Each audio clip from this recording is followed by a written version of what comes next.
नमस्कार, बहुत स्वागत आप सभी का IBC 24 में और मैं हूं आपके साथ शुभांगी ठाकुर। सुबह के 7 बजने वाले बुलेटिन की शुरुआत करेंगे, लेकिन सबसे पहले नजर आज की हेडलाइंस पर। 3 दिन की न्यायिक हिरासत में कांग्रेस विधायक देवेंद्र यादव। बलौदाबाजार हिंसा मामले में CJM कोर्ट में हुई पेशी। विधायक पर भीड़ भड़काने का है आरोप। इधर आज PCC चीफ दीपक बैश्य PC करेंगे और रखेंगे पक्ष। जांजगीर में पिता की पिटाई से एक बच्ची की मौत, दूसरी घायल। बेटियों की विवाद के बाद घटना को दिया अंजाम। पुलिस गिरफ्त में आरोपी। आज कांवड़ यात्रा में शामिल होंगे CM विष्णु देसाई, स्पीकर रमन सिंह और पूर्व राज्यपाल भी करेंगे शिरकत। गुड़ियारी से महादेव घाट तक जाएगी यात्रा। भिंड में दबंगों के हौसले बुलंद। दबंगों ने टोल प्लाजा मैनेजर से की मारपीट। रंगदारी को लेकर दबंगों ने की मैनेजर से मारपीट। मैनेजर को जान से मारने और टोल न चलाने की दी धमकी।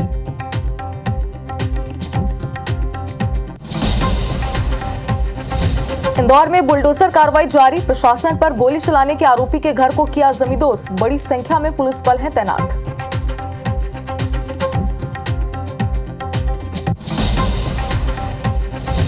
और भारत आए शरणार्थियों को मिलेगी नागरिकता। 181 लोगों को प्रमाण पत्र देंगे केंद्रीय गृह मंत्री अमित शाह।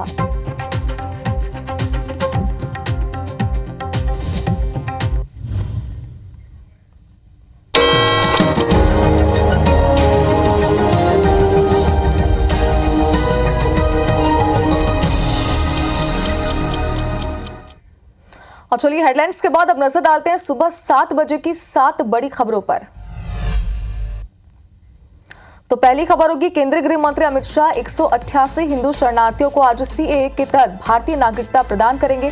वहीं दूसरी खबर की बात करें तो कोलकाता पुलिस ने आरजीकर मेडिकल कॉलेज के पास धारा 163 लगाई है। तीसरी खबर होगी, विदेश मंत्री S जयशंकर आज कुवैत के आधिकारिक दौरे पर जाएंगे। और चौथी खबर है, नेपाल के विदेश मंत्री अजू राणा देउबा आज से भारत की 5 दिवसीय यात्रा पर है। पांचवी खबर आएगी, रूस में भूकंप के तेज झटके महसूस किए गए। रिएक्टर स्केल पर 7 तीव्रता नापी गई है। और अगली खबर होगी भोपाल से, जहां सड़कों से मवेशी हटाने मध्य प्रदेश में एक नया अभियान चलाया जाएगा। और आखिरी और 7वीं खबर है, रायपुर में भाजपा महिला मोर्चा आज रक्षाबंधन मनाएगी।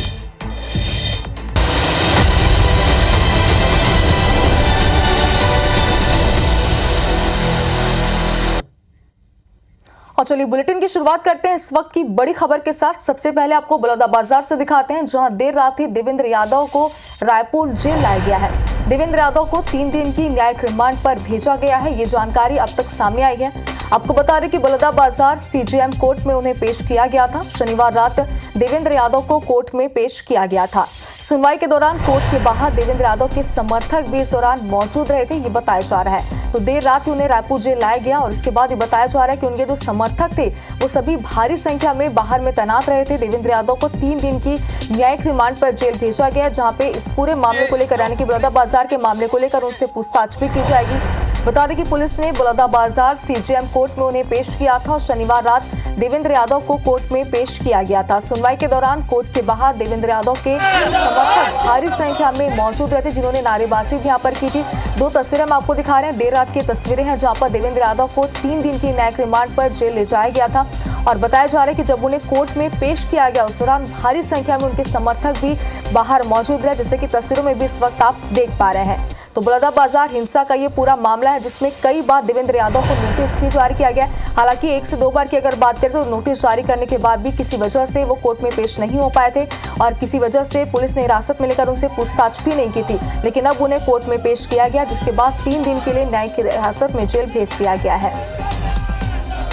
तो लगातार नोटिस भेजने के बाद आखिरकार उन्हें जेल भेज दिया गया। बताया जा रहा है कि 3 दिन की न्यायिक हिरासत में वो हैं और उनसे इस पूरे मामले को लेकर पूछताछ की जाएगी। बता दें कि बलौदाबाजार हिंसा को लेकर कई गंभीर आरोप उन पर लगे हैं, जिनमें सबसे बड़ा आरोप यह है कि देवेंद्र यादव को यहाँ पर जेल में डालते समय ये आरोप कोर्ट में लगाया गया है कि उन्होंने भीड़ को भड़काया था। ये सबसे बड़ा आरोप है और इस आरोप को लेकर ही उन्हें कई बार नोटिस भी जारी किया था, लेकिन नोटिस जारी होने के बाद भी कोर्ट में वो पेश नहीं हो पाए थे। हिरासत में पुलिस उन्हें नहीं ले पाई थी, क्योंकि कई बार वो कई बाहरी जगहों के दौरे पर थे और कई बार किसी और वजह से उन्हें कोर्ट में पेश नहीं किया जा पाया था, जिसके बाद अब उन्हें कल देर रात गिरफ्तार किया गया। 2 तस्वीरों में आप समझ सकते हैं इस पूरे मामले को, जब उन्हें कोर्ट में पेश किया गया था, जो उस दौरान कोर्ट के बाहर उनके समर्थक भारी संख्या में मौजूद रहे थे। तो बलौदाबाजार हिंसा से आप सभी वाकिफ हैं, आगजनी की गई थी कलेक्ट्रेट के बाहर और भारी संख्या में लोगों की भीड़ भी वहां पर मौजूद थी। बताइए जा रहा है कि देवेंद्र यादव ने उस भीड़ को भड़काया था, ये एक बड़ा आरोप उनके ऊपर लगाया जा रहा है, जिसके बाद उन्हें नोटिस जारी किया, लेकिन नोटिस के बाद भी पुलिस हिरासत में वो नहीं आए थे, कोर्ट में उन्हें पेश नहीं किया जा सका था, जिसकी वजह से अब उनकी गिरफ्तारी यहाँ पर हो चुकी है और 3 दिन की न्यायिक हिरासत में उन्हें जेल भेज दिया गया है। तो इस पूरे मामले को लेकर सियासत भी अब देखी जा रही है। बता दें आपको कि लगातार इस पूरे मामले को लेकर आरोप प्रत्यारोप यहाँ पर नजर आ रहे थे और आखिरकार अब उन्हें गिरफ्तार कर लिया गया है।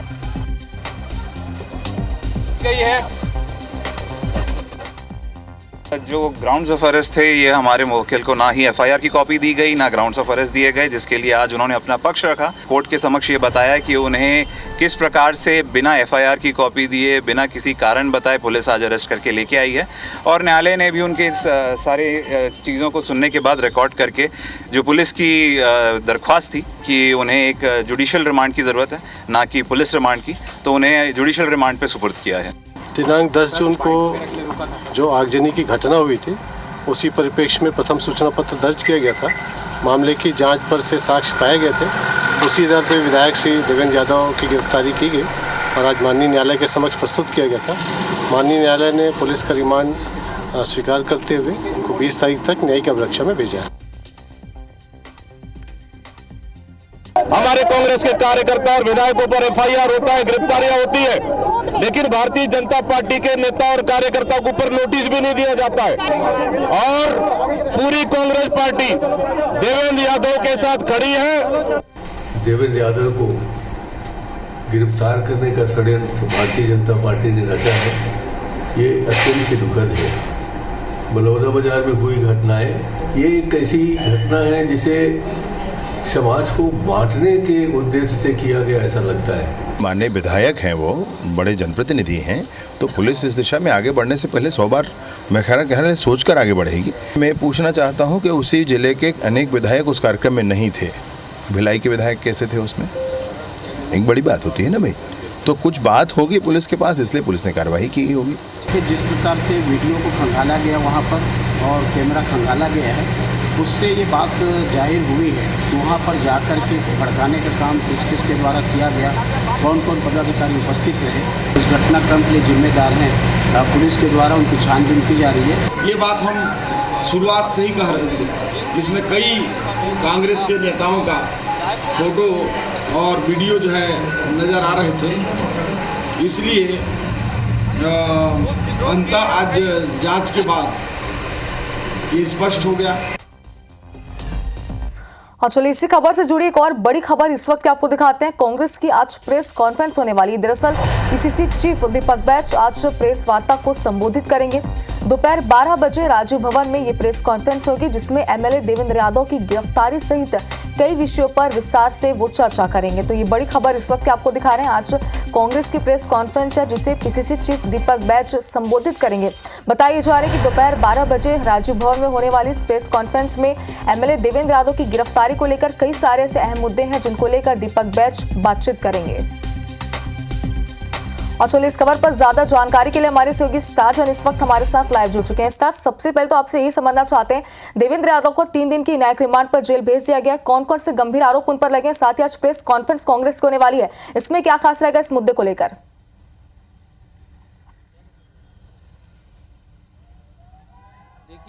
बलौदाबाजार हिंसा जो हुई थी उसमें देवेंद्र यादव जो भिलाई के विधायक है उनका नाम सामने आया था, ऐसा पुलिस का कहना है। जांच जो पुलिस द्वारा की गई थी उसमें ये तथ्य पाए गए कि देवेंद्र यादव ने हिंसा को वहाँ पे जनता को भड़काने का काम किया और उस वजह से हिंसा भड़की है, जिसके बाद लगातार पुलिस के द्वारा उनको नोटिस दिया जा रहा था पूछताछ के लिए, लेकिन देवेंद्र यादव किन्हीं कारणों से पूछताछ के सामने नहीं आ पा रहे थे। करीब 4 से 5 बार नोटिस पुलिस के द्वारा दिया गया और जब नहीं आए तो उसके बाद क्योंकि मामले की इन्वेस्टिगेशन आगे करनी थी और नोटिस दिए जाने के बाद भी जब देवेंद्र यादव जो विधायक है वो पुलिस के सामने नहीं आ रहे थे तो फिर पुलिस को एक्शन लेना पड़ा और कल भिलाई निवास से जाकर उनकी पुलिस ने गिरफ्तारी ली और गिरफ्तार करने के बाद तत्काल उनको न्यायालय में पेश किया है और वहाँ से न्यायालय ने फिलहाल 3 दिन की यानी 20 तारीख तक न्यायिक रिमांड पर जेल भेजा है।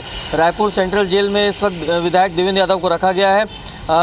पुलिस के द्वारा जो आरोप लगाए गए हैं, जो शिकायत में जांच की गई जा रही थी, उसके तहत जो कूट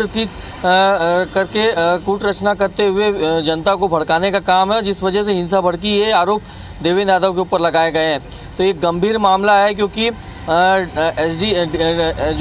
डीएम के कार्यालय को आग लगा दी गई थी जनता के द्वारा भीड़ में, और ये बड़ी घटना थी। पूरे देश भर में इस घटना की चर्चा हुई थी और कहीं ना कहीं इस पर राजनीतिक भी शुरू हो गई है। पीसीसी अध्यक्ष दीपक बैज आज इस मामले में प्रेस कॉन्फ्रेंस भी करने जा रहे हैं। तमाम कांग्रेस के नेता जो हैं इस गिरफ्तारी को एक षड्यंत्र बता रहे हैं। वहीं बीजेपी का साफ कहना है कि पुलिस अपना काम कर रही है। बार बार नोटिस दी गई थी, यदि देवेंद्र यादव कहीं आरोप नहीं है, उनके ऊपर कहीं कुछ नहीं है, तो वो पुलिस के सामने क्यों पेश नहीं हो रहे थे। तो ये कुल मिलाकर अभी एक राजनीतिक रूप भी ले लिए घटना ने, और देखना होगा इसमें आगे अभी और किस तरीके से जांच होती है और क्या आगे राजनीतिक उठापटक इस घटना को लेकर होती है। बिल्कुल स्टार, तो क्या इस पूरे मामले को लेकर आगे कार्रवाई होती है? साथ ही दीपक बैज आज प्रेस वार्ता के संबोधन में इस मुद्दे को लेकर क्या कुछ कहते हैं, इसे लेकर अपडेट जरूर आपसे लेंगे। फिलहाल बहुत शुक्रिया तमाम जानकारी के लिए। तो 3 तस्वीरें इस वक्त टीवी स्क्रीन पर हम आपको दिखा रहे हैं। पहली तस्वीर जो कि बिलासपुर की तस्वीर है, गिरफ्तारी के विरोध में कांग्रेसी उतर गया। नेहरू चौक में किस तरीके से प्रदर्शन किया जा रहा है ये आप देख सकते हैं। और इसके बाद देर रात उन्हें बलौदाबाजार भी लाया गया बताया जा रहा है, जहां कोर्ट में पेश किया गया। कोर्ट ने देवेंद्र को 3 दिन की रिमांड पर भेज दिया। इसकी जानकारी हम आपको पहले भी दे रहे थे। इधर इस गिरफ्तारी के विरोध में कांग्रेसी सड़क पर उतर आए हैं और जगह जगह विरोध का दौर भी अब शुरू हो चुका है। हम आपको 3 तस्वीरें जो दिखा रहे हैं उसमें आप इस पूरे मामले को समझ सकते हैं, जिसमें पहली तस्वीर बिलासपुर की है, जहां नेहरू चौक में समर्थकों ने प्रदर्शन किया। दूसरी तस्वीर बलौदाबाजार की आप देख रहे हैं, जहां कोतवाली थाने के आसपास बैरिकेटिंग कर नो मैंस लैंड जोन बनाया गया है। वहीं तीसरी तस्वीर केशकाल की है, जहां केशकाल नगर के बस स्टैंड में युवा कांग्रेस के जिलाध्यक्ष कपिल कांत नाग के नेतृत्व में पुतला दहन किया गया।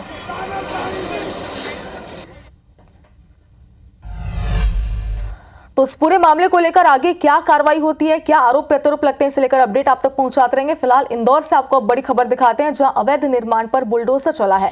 आरोपी सुरेश पटेल के अवैध निर्माण पर बुलडोजर चला है। नगर निगम ने अवैध निर्माण को लेकर ये पूरी कार्रवाई यहां पर की है। इसके पहले नोटिस भी जारी किया गया था। समय सीमा समाप्त होने के बाद निगम ने ये कार्रवाई की है। 3 पोकलेन और 3 बुलडोजर की मदद से अवैध निर्माण को हटाया गया है।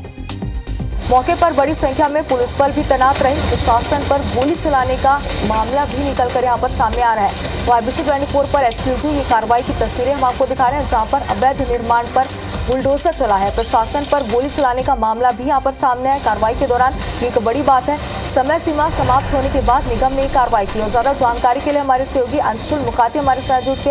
अंशुल, ये अवैध निर्माण कहाँ पे है जहाँ पर ये पूरी कार्रवाई की गई है? कितनी बार नोटिस जारी किया, जवाब क्या नहीं दिया गया था? और यहाँ पे बताया जा रहा है कि प्रशासन पर गोलियां भी चलाई गई है। क्या है पूरा मामला, क्या कार्रवाई, बताइए।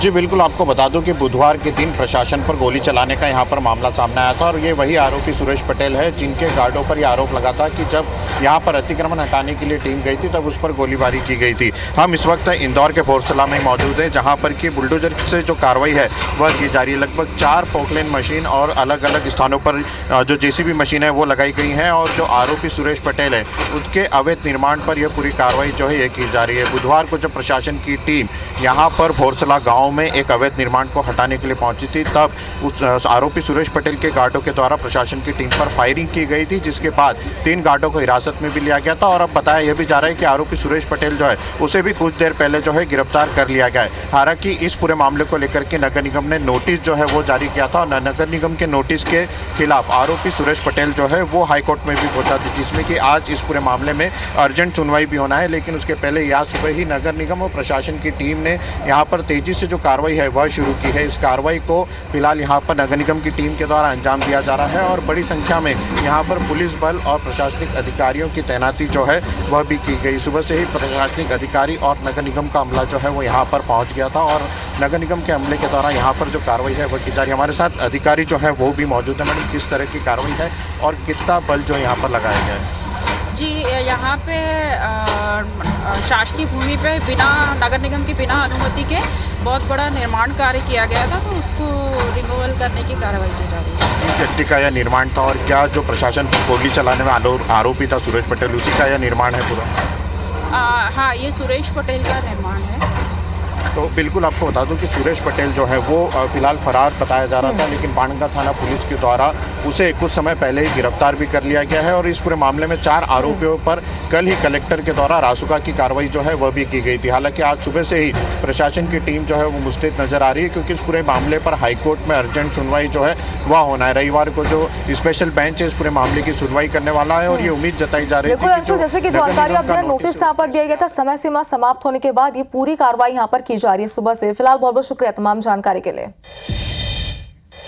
चलिए आगे बढ़ते हैं और अब जांजगीर से आपको बड़ी खबर दिखाते हैं, जहां पिता ने 2 बेटियों की पिटाई कर दी। पिटाई में एक बेटी की मौत हो गई है, एक बेटी का अस्पताल में इलाज जारी है। आरोपी पिता को पुलिस ने हिरासत में ले लिया है और लकड़ी के बत्ते से पिता ने पिटाई की। देखिए, रिश्ते को शर्मसार करने वाला ये पूरा मामला है। खिलौने से खेलने को लेकर 2 बेटियों में विवाद हुआ था। चांपा के भोजपुर का ये पूरा मामला बताया जा रहा है। तो देखिए, मामूली बात थी, बच्चों की लड़ाई थी खिलौने को लेकर, जिसमें पिता ने इतनी बेदर्दी से अपनी दोनों ही बेटियों की पिटाई की कि एक बेटी की मौत ही हो गई है। वहीं दूसरी बेटी का अस्पताल में इलाज जारी है, जिसकी हालत भी इस वक्त गंभीर बताई जा रही है। फिलहाल अगर कार्रवाई की बात करें तो आरोपी पिता को पुलिस ने हिरासत में ले लिया और इस पूरे मामले पर कड़ी कार्रवाई की बात भी पुलिस ने कही है।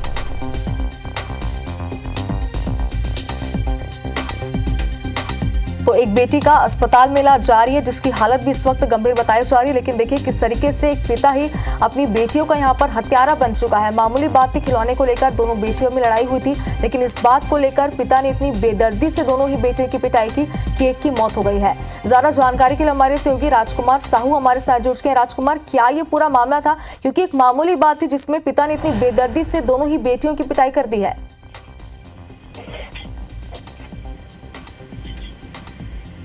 राजकुमार, आवाज आ रही है अब तक हमारी?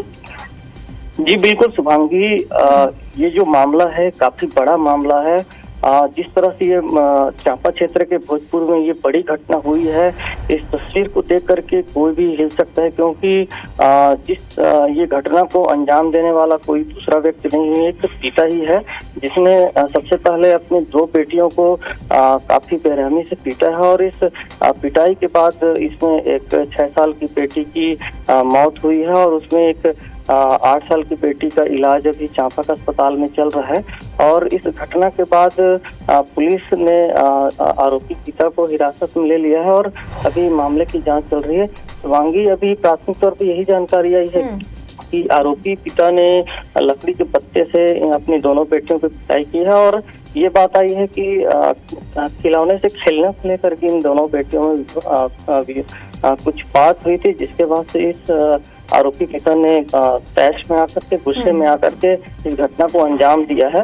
लेकिन जिस तरह से इन दोनों बेटियों की बेरहमी से पिटाई हुई है और ये एक बेटी की मौत की घटना हुई है, निश्चित तौर पे सवाल खड़े हो रहे हैं कि आखिर कोई पिता इस तरह से घटना को कैसे अंजाम दे सकता है। चलिए राजकुमार, दिल दहला देने वाली घटना है। फिलहाल इस पूरे मामले पर पुलिस आगे क्या कार्रवाई करती है, इसे लेकर अपडेट आपसे लेंगे। शुक्रिया तमाम जानकारी के लिए।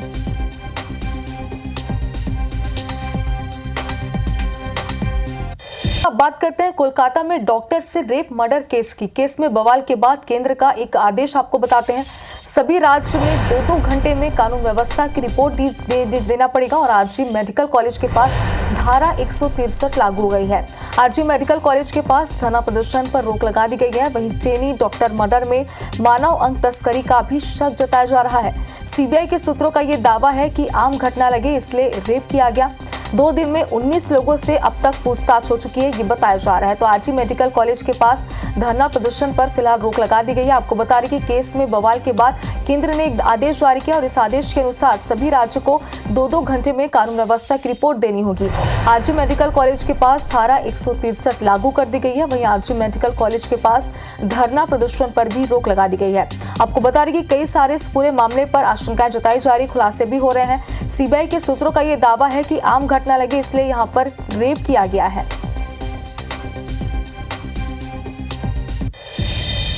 और अब अहमदाबाद से आपको इस वक्त की बड़ी खबर दिखाते हैं, जहां शरणार्थियों को नागरिकता मिलेगी। भारत आए शरणार्थियों को आज नागरिकता मिलेगी। 188 हिंदू शरणार्थियों को नागरिकता दी जाएगी।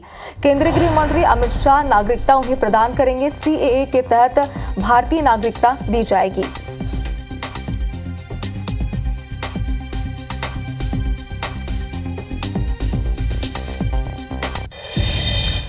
और इधर रूस में भूकंप के तेज झटके महसूस किए गए हैं। 7 तीव्रता का भूकंप यहां पर आया है।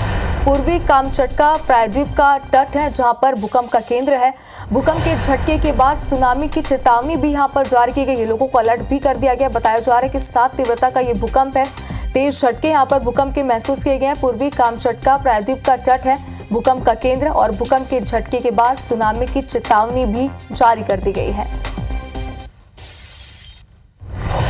तो 7 तीव्रता का भूकंप के झटके महसूस किए गए। देखिए तस्वीर भी जो मैं आपको दिखा रहा हूं, उसमें आप इस झटके को समझ सकते हैं। बताया जा रहा है कि पूर्वी कामचटका प्रायद्वीप है, जहां पर ये भूकंप का केंद्र है, और भूकंप के झटके के बाद अब सुनामी की चेतावनी भी जारी कर दी गई है।